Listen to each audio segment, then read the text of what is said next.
We made this. Welcome to the Starlight Ballroom. Hey!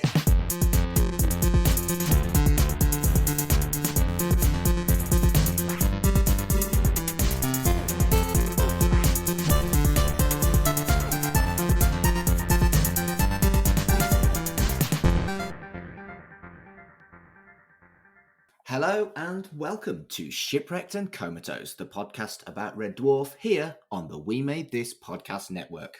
My name is Mark Adams and I am your host for this special episode between Series 6 and Series 7 of our show. And as is kind of becoming the norm with the specials, we're doing something a little bit odd.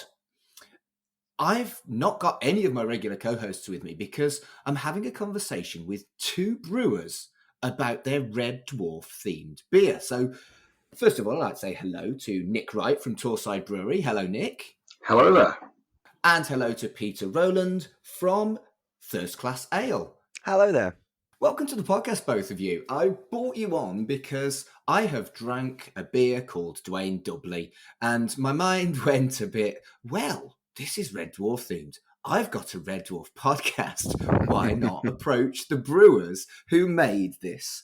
And yeah, we've done some weird shit before, including looking at footage from. If you've seen Red Dwarf Series 4, there's like maybe 10 seconds of footage from a Toho film. We covered that on this show. Nice. That is quite detailed into there. Yeah, it was more an excuse to get a mate on. I like to talk about Toho films because I like Toho films. And I like beer, so why not have you two on? What we normally do is, before we go into like the specifics of what we're looking at, if we've got a new guest host with us, like you two are, we go through the Shipwrecked and Comatose officer's exam. Those are 5 questions that get progressively tougher, and then the 6th mystery question, which is the hardest. So I'm going to do you both at the same time. That's what he said. Glad there's a reference to that because I was struggling not to laugh at that. Classy, eh? Always. Let's stay classy. And I'll just ask, shall we say, Peter, first, when did you discover Red Dwarf and what is your first memory of the show? I can't remember exactly how old I was. I suspect I was probably around 12, 13, something like that. And I just remember walking into the living room and my dad was watching it. And as a kid who was obsessed with Star Wars growing up, a TV sitcom set on a spaceship just blew my mind. And then I just sort of got into it from there, really. And so how about you then, Nick? Probably a similar sort of age, sort of 11, 12, early teens, preteen sort of time. I just remember watching probably Series 3. I know someone had some friends who were kind of like all kind of started watching it at the same time. We started like watching it and talking about it, and just absolutely loved it from the start. But then weirdly, a few years later, when the series, this shows how old we are now, Series 1 and 2 came out on VHS, I remember watching it, and some of it seemed very familiar. So I must have seen some of the first series or two without really realising what I was watching. So theoretically, in retrospect, that's probably my earliest memory of it, but I reckon it's probably Series 3 that when I actually sat down and watched it properly, deliberately started watching it. Is it something that you're both really fond of, or is it something you just both kind of like? From my point of view, from that sort of age until I'd say late teens, I watched it a lot, and I mean a lot. I had like pretty much all of it on, again, VHS, so showing all them again. But and then me and one of my friends across the road, we used to have a little game we'd play, where every now and then we'd just say a Red Dwarf quote to each other, and the other one had to name what episode it was, what series it was, and who said it, basically. Nice. So we quite a big fan when I was younger. I still watch it now, to be fair. Not as much, but often it's on Dave, and I often sit down and watch a few episodes if it's on in the evening, because it's still funny now, especially the first few seasons.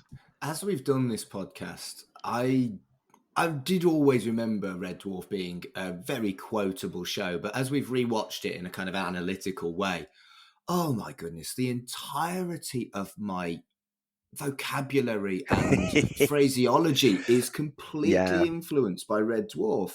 It's rare you find an episode where I'm not explicitly finding something that I still say to this day, the phraseology wise. Absolutely. And because actually myself and Nick went to the same school, and I remember when Nick was probably in about 5th year, I'd have been in 4th year in high school, for, I guess, apparently to show off these newfangled things called computers that the school had. We were printing things out, which would seem quite new, and we were just basically printing like Red Dwarf quotes, the logo. We were sticking up around the IT classroom. Didn't we print like over multiple sheets of A4 a massive Red Dwarf logo that we stuck on the wall, if I remember correctly? Yes. Yeah, and I think like you laminated it. You managed to convince them to buy a laminator. You actually at one point managed to convince the IT teacher to buy some audio software, which at the time was like the most cutting edge thing I think we could ever think of. Yeah. And we sampled the episode backwards to hear what was said, which turned out to be when he's shouting at them in the nightclub, "I'm not actually talking to you. I'm talking to the one sad person who managed to get an audio recording of this and play it backwards." And we were all sat in the IT room, sort of looking at each other going, "That's us. He's talking to us." That's incredible. And I know at the time of that episode, that was actually really difficult to do. So in like the Red Dwarfs magazines, they actually printed it, and that sort of thing that is so easy for us to find now. But it was a huge deal that, you know, if you worked out that kind of thing, and the fact that you did it at school is pretty impressive.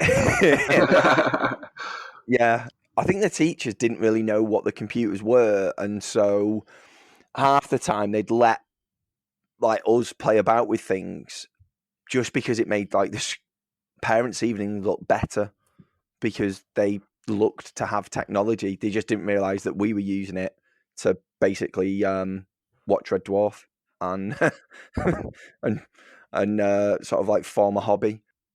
Yeah, and that's consider yourselves Red Dwarf loonies like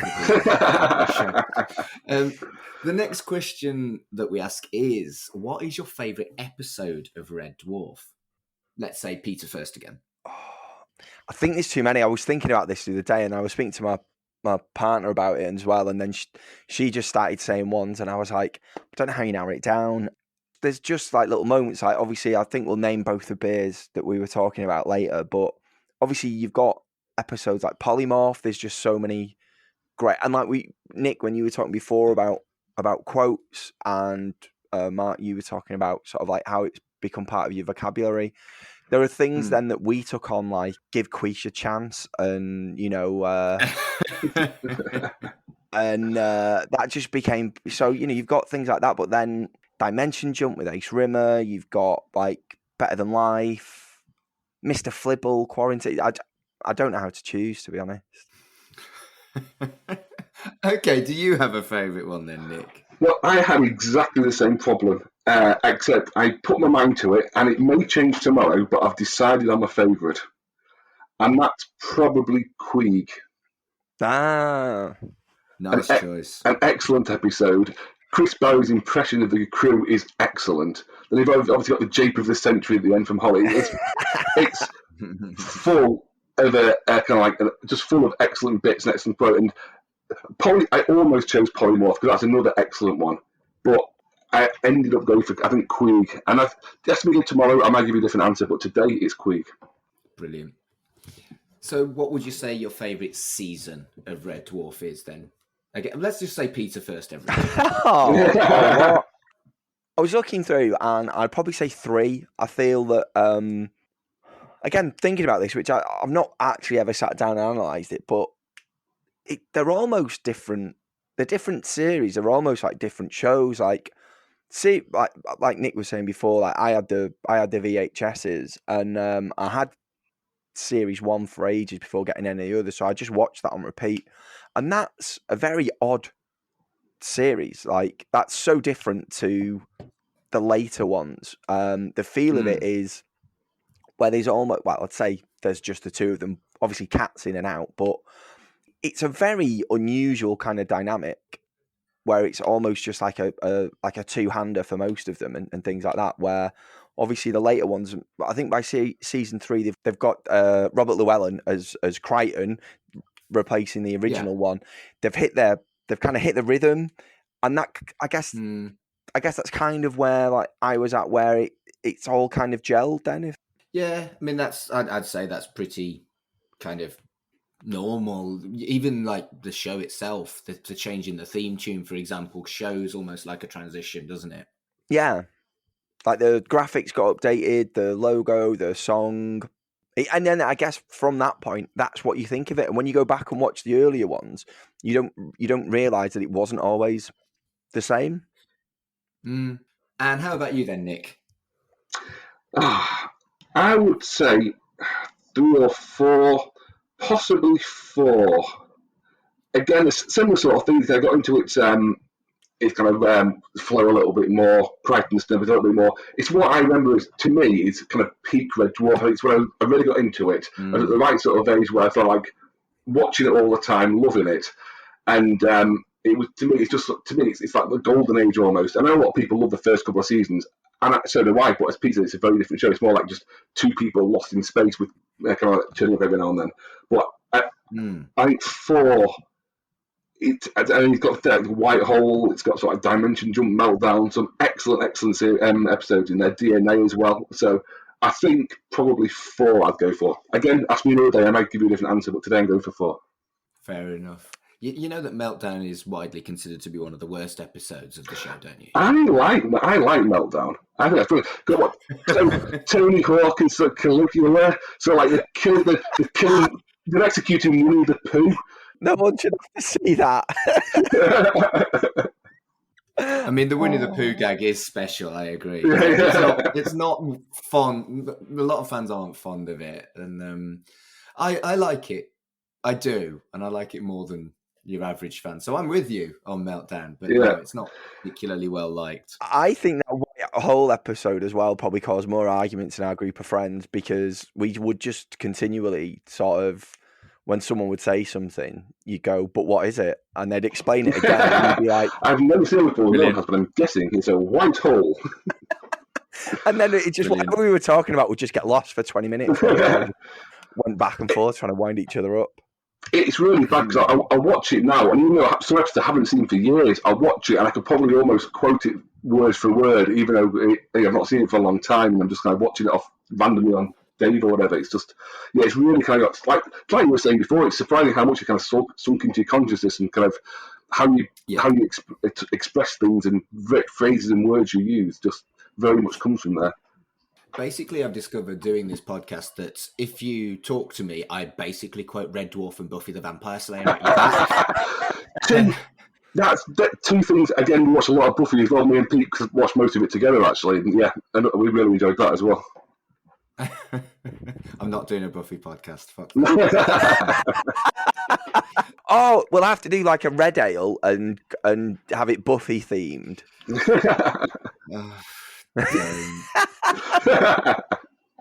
Right, we're going to move on. Who is your favourite character in Red Dwarf, Peter? I think of the regular cast, Holly.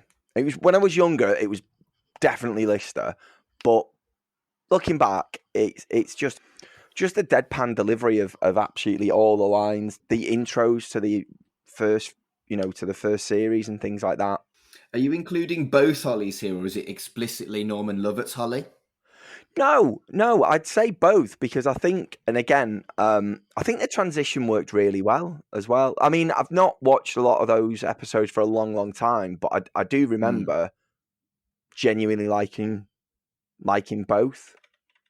I don't know what anyone else's opinion was of the swap over, but I think she's generally quite well liked because the actor is so incredibly lovely at Red Dwarf conventions. Oh, really?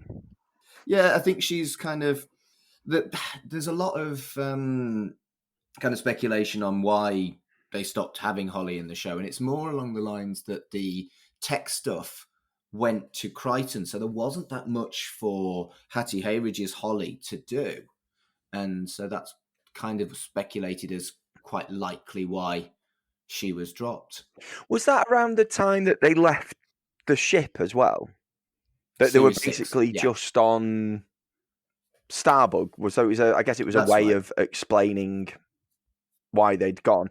I don't know. I Yeah, mean, I've never that's looked into exactly it. I it. don't know I don't know the reason why Norman Lovett left and got replaced by Hattie Hayridge. I'm not sure if there was any kind of acrimonious issue It's with not as that. acrimonious as we used to think it was. He basically moved away and it didn't work out.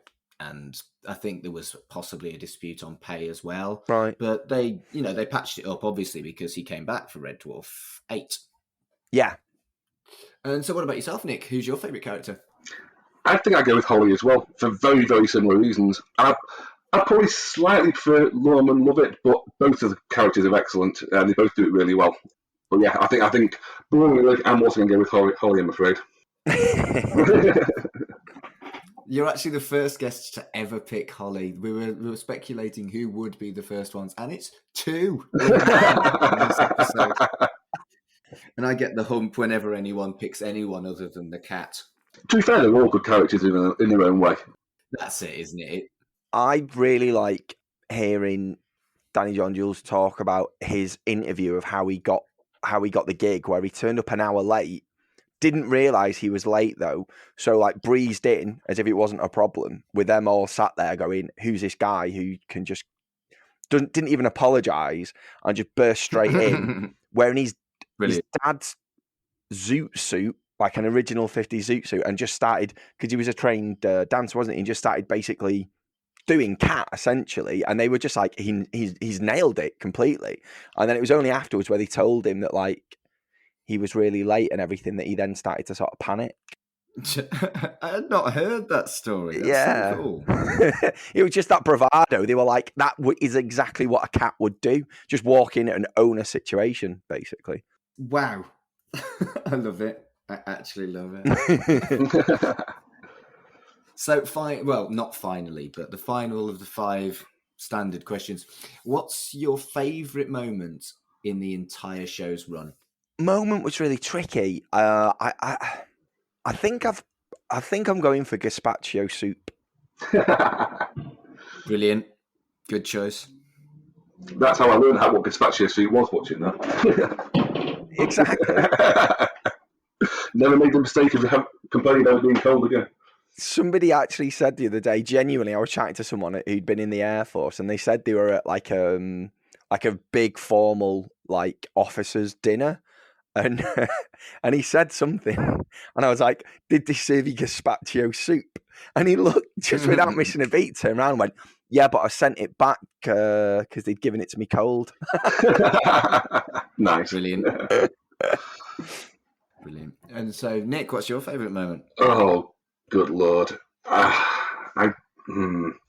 This is one I've not even real. There's so many. I've talked about it way that the looped conversation in Whitehall, the kind of like, a lot of Queeg.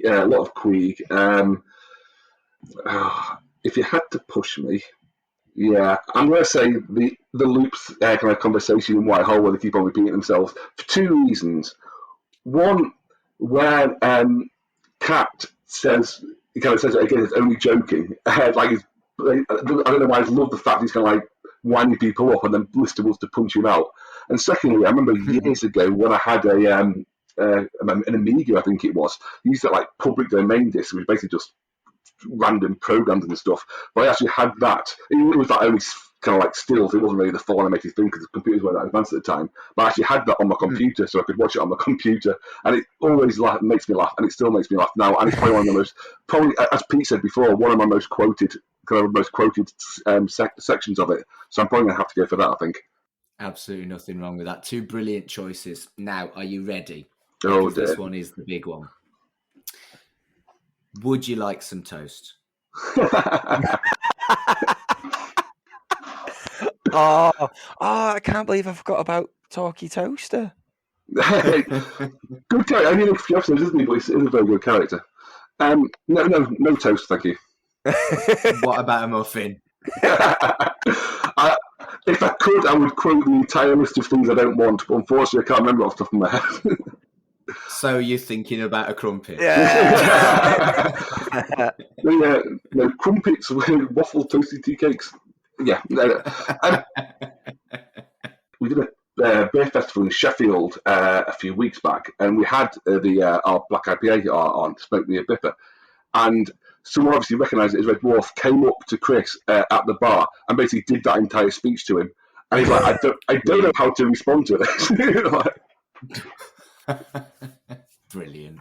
Right, should we move on and talk about your beer? I don't see why not.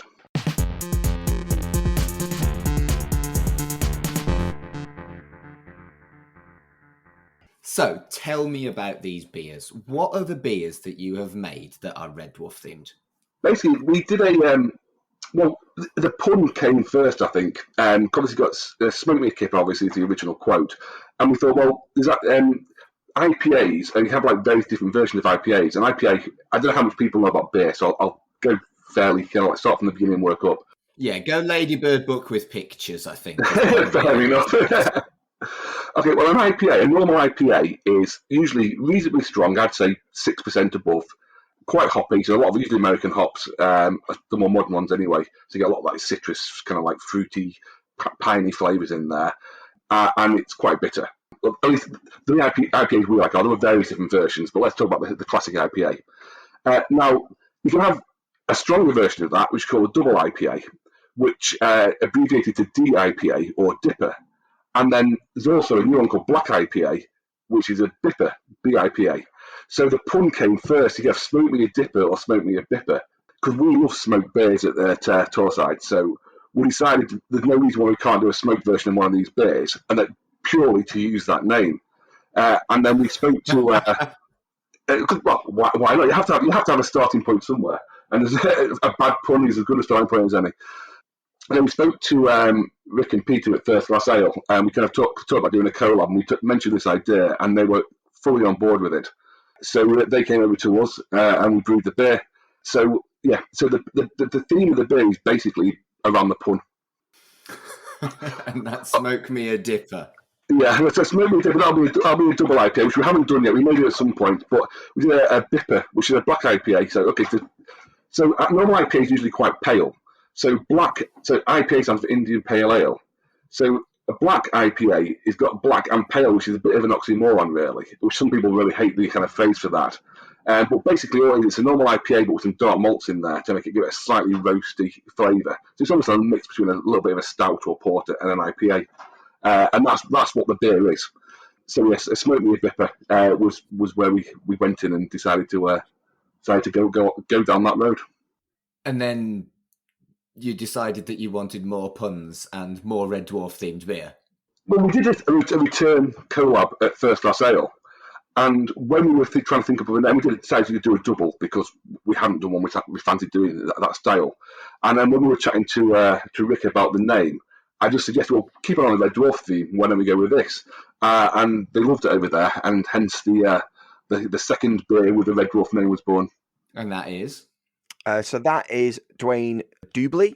So Nick was saying then that when they did the return collab, we brewed a style of beer called a double. It's a Belgian style of beer. It's basically like a Trappist style. It was initially basically a strong brown ale is essentially what it is. So it's brewed using Belgian yeast. Right.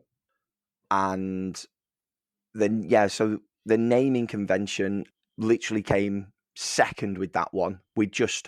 Both breweries had decided that we'd brewed lots of different styles of European beers, particularly Torrside do quite a lot. We've done quite a few. We've got a house saison called Farmhouse in Your Soul, because we do love a pun as well.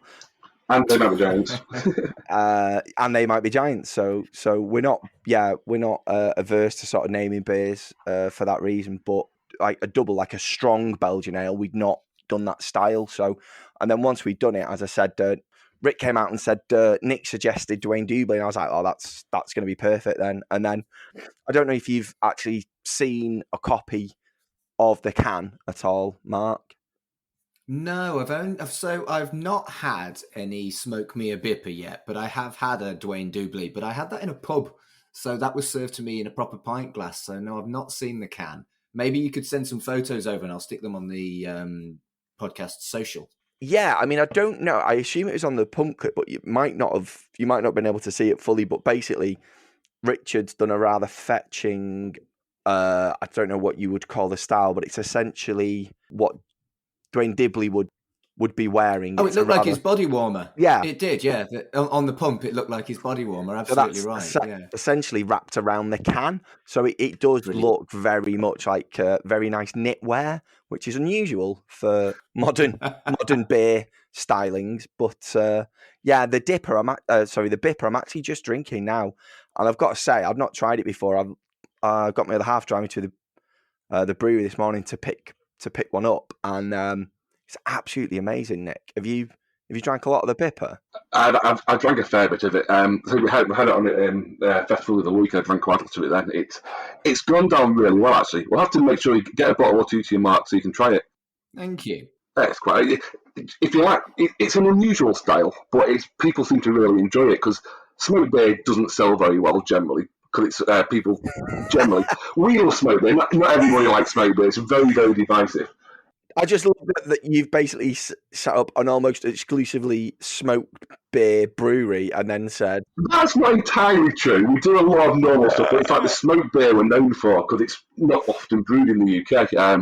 So black IPAs sell okay on and off, but basically those two styles together is quite an unusual combination. But people, when they drank it, got a lot of good feedback from it. People really enjoying it. So yeah, we'll have to get you a few bottles, Mark, see what you think of it. Oh, thank you. That would be cool because I really did genuinely like the Duane Dubbley. I was like, what if it's shit? Chris, who's part of Torrside Brewery, is my oldest friend. We've known each other since we were 5. And whenever you've got a friend who has an artistic project, it could be painting, it could be a podcast, it could be beer. And do you want to try this? And you're like, what if it's shit? Am I going to lie? Where's my conscience going to sit on this one? And thankfully, everything that Chris and Torrside have put in front of me, I've really, really enjoyed. But the Duane Dubbley was particularly good. And I was only going to have a couple, but I had 6, and that wasn't my wisest choice. Wow. Do you think what it was called influenced how much you enjoy this? It certainly influenced that I wanted to try it. I drank 6 pints of it because it was fucking nice. That's fair enough. Excellent.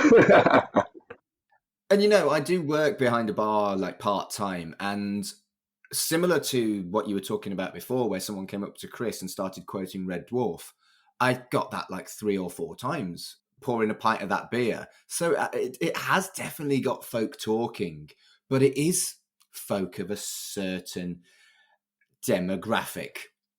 They're all quite like us. Late 30s, early 40s men want to talk to me about Red Dwarf when I'm serving them a Red Dwarf themed beer behind a bar. So I don't know what that says about Red Dwarf and its fandom. But from my own point of view, I'd say from series 6 was all right, 7 onwards it kind of went downhill a bit in my opinion. I think the early ones are definitely the better ones. I've watched some of the new ones that Dave have done, and they're all right, but I don't think it quite hits the same highs as it did. I don't know if it was the age, the time, how old I was, or what, but something about the first 5 or 6 seasons just really kind of like hit a note for me about. So I think if a lot of people think the same way, then people our age, I suppose, are going to remember that fondly and want to talk about it. Yeah, I think that's true. And so there was really no kind of thought behind it other than you wanted a Red Dwarf pun for the name of one of your beers. That was literally it. Yep, and what was especially good about that is Chris, as you mentioned before, is usually very anti-punning beer names because there are a lot of rubbish beer names out there on puns. Sorry, Peter, and obviously First Class is not included in this.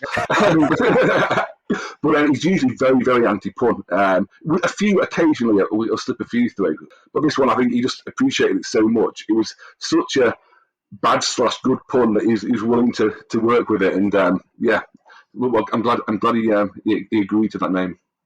Well, it's funny because actually, apparently, and I don't remember this, but it is the kind of thing that I do spend a lot of time doing. Is again, Richard came out of the office at one point and just said, "Oh, that collab we're doing with Torrside, you finally getting to brew the beer name you wanted to do." And I was like, And I was trying to think of the number of hundreds of bad puns that I spend my time thinking up. And then he said it's the smoke me a BIPA. And I was like, I can't remember suggesting that. That was years ago. That was like pre-lockdown. And then he was saying that apparently Peter at Torrside had thought of it this time around. So it's clearly sort of been kicking around in our subconscious for quite a bit. It's just such an obvious one to go with for us lot, though. It's I'm amazed it's took us so long to actually get round to doing it, really. So are you planning on any more Red Dwarf themed beers? If not, what about maybe beers on other British sitcoms? Nothing planned at the moment, although never say never, because we're usually quite bad at thinking up names. So if we come up with another good kind of like working Red Dwarf or other British sitcom name, Blackadder or whatever, then we're not against it, but there's no plans for it at the moment. We inadvertently started doing TV detective series beers, which I'm not sure that Richard is overly thinking about pursuing, but it started with there's a type of hop called Columbus, and this is a stretch, but from Columbus we went to Columbo, and then we called a beer just one more thing. Fantastic. So I actually went to Budapest a few years ago, and there's a statue of Peter Falk there, and I took one of our beer labels over, relabeled a bottle while we were there, and kind of like put it in the statue's hand as if he was holding it. Nice. Yeah, I like that. But then I started looking at other hop names and then trying to. So we did one. There's another hop called Magnum. So we did a Magnum one, Magnum PI. Of course. Should have really been Magnum PA for like pale ale, but I think Magnum PA has been done before, hasn't it? I'm sure. Has it? Quantum or someone did that. Yeah. Well, but then the other day I saw one now that there's one called Endeavour, so I'm gonna try and push for a Morse themed beer, I think. Brilliant. So do you think that these names of these beers, we were talking about how, I've had chats with Red Dwarf fans over these beers. Do you feel that it's maybe kind of nudged the sales for these particular two beers up, or would you say it's consistent on if you just called it, I don't know, Bob the Beer or whatever? It's very hard to say. I think it definitely gets more attention because Red Dwarf fans will notice it, will laugh, will retweet about it, or things like that. But I'm not sure it's how much it's actually increases sales. Because we name beers after usually it's song lyrics and albums and things that we get all our inspiration from more than TV shows. So people do sort of like a similar sort of thing. It's a band they like, they'll kind of talk about it, retweet it.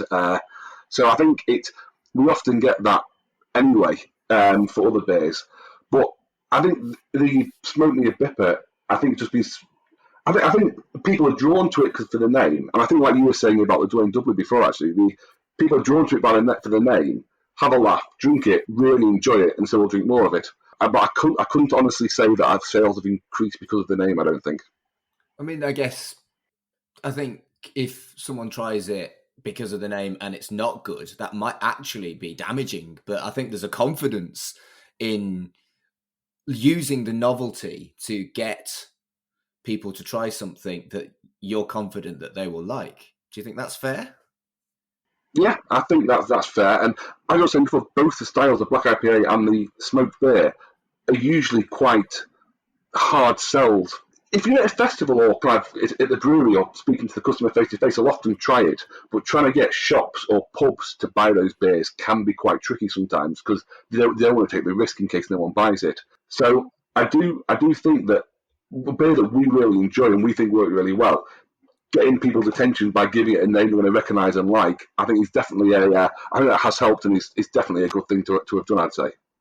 And I know breweries, particularly smaller breweries like yourself, kind of will do a batch of something and either leave it be and never do it again, or it will take a year or so for you to do another batch of it. What is the plan with these beers? Have you got much left? Can people get it? And how long can they get it for?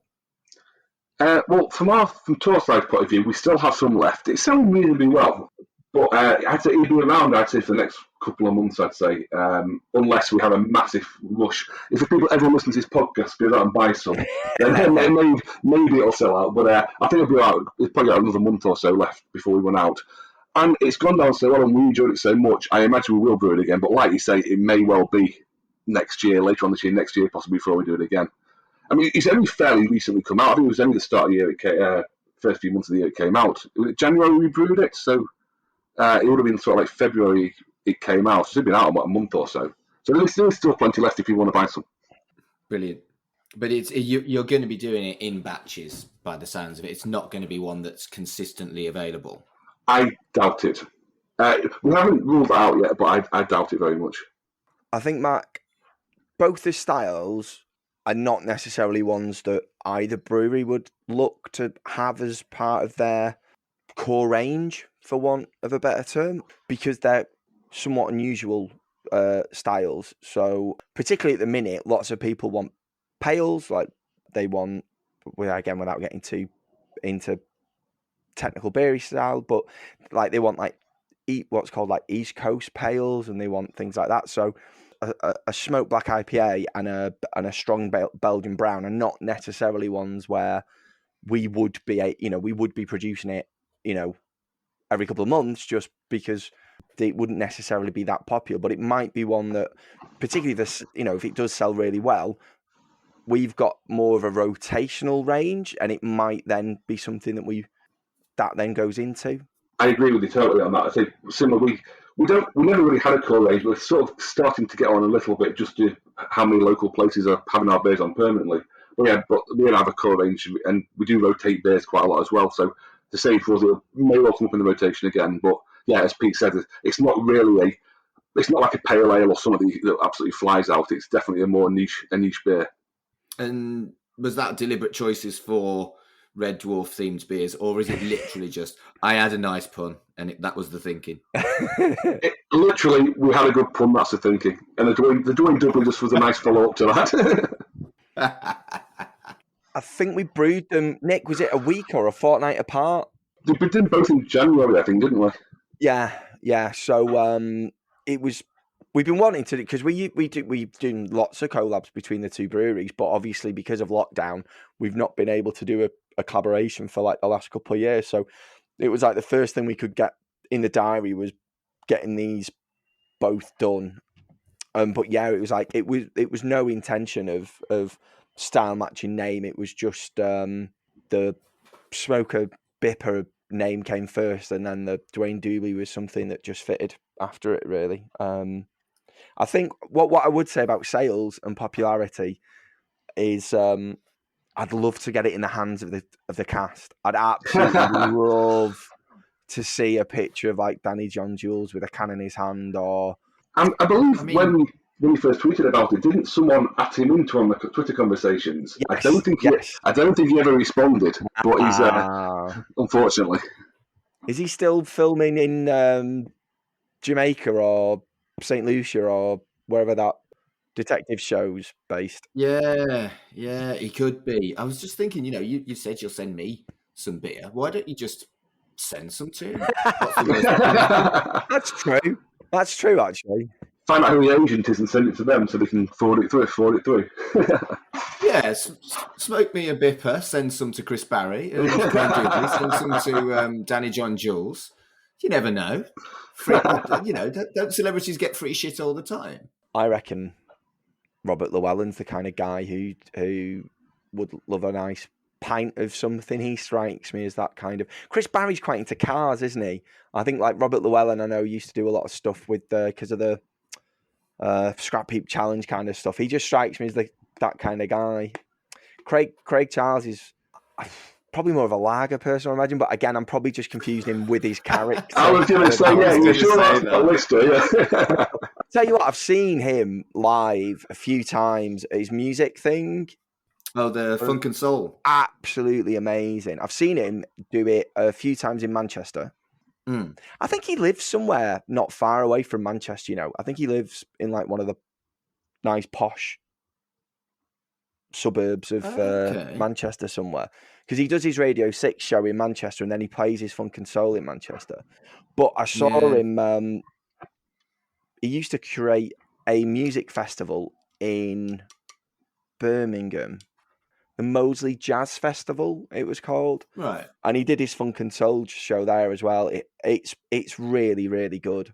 And the support people he gets on are fantastic. So if I go again, I'll see if I can smuggle a can past security and I'll...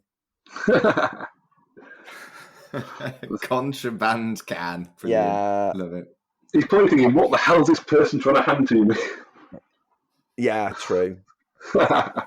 I'd love to see that. I've finished the BIPA. I'm now moving on to the Duane Dubbley. I'm jealous now. I should have picked up some beers. Oh, never mind. Wow. Yeah, well, I live in a dry household, so I couldn't have done it even if I wanted Oh, to. really? But yeah, so I'm going to try and get my hands on a BIPA. And I think that leads me on to the final question, really. Basically, plug your shit, boys. Where can people buy these beers? Is it available online, or can you tell us some pubs where they can get it? Can they order them straight from you? How do we get your beer? Okay, so if you go to the website, firstclassale.co.uk, and have a look at the beer shop, both beers are available to purchase from the web shop. It's free delivery within 10 miles of the postcode SK5. That's S for Sierra, K for Kilo 5. Stockport way, though, right? Yeah, so it's within 10 miles of that postcode, which is in Stockport. So it's a pretty big area, actually. And you can we'll still post it out past that. There is postage for other parts of the UK, and it's a free delivery around the UK if your order is over £50. So both beers are available on there, along with lots of other beers by both ourselves and Torrside. Are you planning on taking any of them to any beer festivals that are coming up? So no plans at the moment. We had some Sheffield the other week, but I don't think there are any more festivals coming up at the moment. But if you keep an eye out for tap dates for Torrside, we're doing them all over summer up until September. So if you come along there, you'll be able to. We quite possibly will have the beer on there, and if nothing else, we'll have some bottles. Probably have some bottles in the fridge. I think we've got some cans of the Duane Dubbley as well. If you want to pick some up while you're at our tap. Brilliant. So tell me your social medias and anything else you want to plug about your breweries. Just search for Torrside Brewing, and we're on Twitter, we're on Facebook, we're on Instagram. Yeah, with details, and we have a website as well. So there's details of the taps on there and the different beers. Yeah, I think for buying it, if you're going to buy it, the best place would be First Class that Peter mentioned before. It's probably the easiest way people to get it, because other pubs do take it, but who will know? Who knows where we'll have it permanently on by the time you hear this? So I'd say that's probably your best bet. Yeah. And Peter, the socials for yours? It's all on the website, but yeah, we're on Facebook, we're on Twitter, we're on Instagram. I've already given the web address out, so feel free.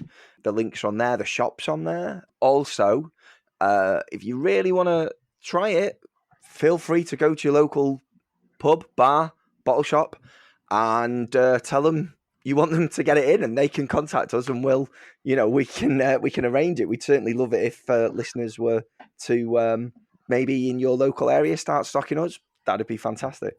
Yeah, well said, Peter. I agree with that totally. So, gents, this has been a fun chat. It's been a weird-ass episode of the podcast, but I've had a really good time. Thank you so much for coming on Shipwrecked and Comatose. Thank you very much, Hammers. I really enjoyed it. It's been great to talk about Red Dwarf like this. It's been quite a while since I've actually had a proper conversation about it, so no, I've really enjoyed it. Thank you very much. Thank you so much for having us, man. I've really enjoyed it. It's been great. And we'll hopefully all meet up actually at some point as well. That would be fantastic. It would be good, actually, yes. Why the hell not? That sounds a lot of fun. So thank you very much for joining us for another episode of Shipwrecked and Comatose. And until next time,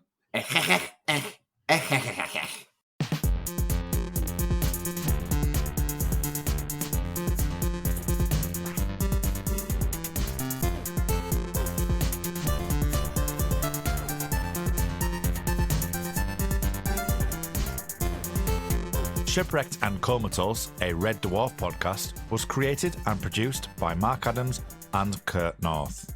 You can find us on Twitter at Red Dwarf Pod, and we are part of the We Made This Podcast network, which can be found online at wemadethispod.com or on Twitter at wemadethispod. Hello everyone, this is Tony, Network Chief of We Made This. As you know, our podcast network brings together a brilliant assortment of talent who talk about all kinds of pop culture content, such as the episode you just listened to. We're not going anywhere, but we'd love to keep the lights on for even longer if you're able to support our network on Patreon. For just £2 a month, you get your name in lights and the satisfaction of knowing you're helping us produce more great audio. And for £3 a month, you'll get your name in lights, but you'll also get access to an exclusive bi-monthly podcast from the We Made This talent pool on podcasting, pop culture, and, well, you tell us. We'll take your suggestions. For less than the price of a coffee per month, you can help keep We Made This going. Just head to patreon.com/We Made This. That's patreon.com/We Made This. And get the ball rolling. Elsewhere on We Made This. A Dream Given Form, a Babylon 5 podcast. The isolationism is talked about a lot in the episode, but it's entire. But Londo's isolation is so heartbreaking to watch. The final scene of dialogue together between Londo and Jakar it's so powerful. When Jakar says, "I can't forgive this entire, but I can forgive you," and that music as Londo touches Jakar's arm and leaves gives me goosebumps. It's so beautifully done. I'm not going to lie, that I kind of welled up when Jakar forgave him. It really does. Yeah, it really does get me. But yeah, it's a very sad story, but that's what makes Londo's journey such a captivating journey to watch throughout the 5 seasons. Free with this month's issue. This is Skin Lab and Dissolve. Yep. That f***ing riff, man. What a track. So good. I love that lyric as well. I'm disappointed that he didn't write it himself. Did he not? No. Which one? It's not what they call it's what you answer to is a W.C. Fields quote. I've just looked it up. Ah. Oh, I quite like that even more now. For a second there, I thought you were going to say it was a WCW quote. Yeah. Oh, Sting coming out. Yeah.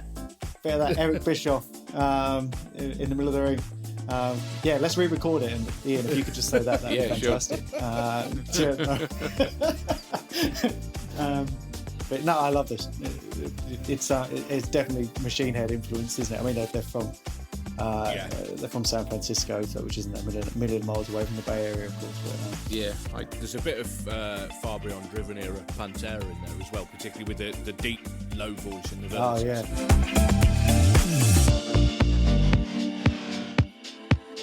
Geek Polymath. So what is it about RuPaul's Drag Race that particularly appeals to you over everything else that you could possibly like in geek culture? It's impossible to narrow it down to one thing because it's literally everything about it is everything that I like. So you've got legitimate competition because 9 times out of 10 the loser is the one who does the worst. So one of the problems with reality TV is that they keep the controversial people in and they send home the boring people. That's something that happens around it, and it becomes quite disappointing. Check out all of these shows and more on the We Made This podcast network.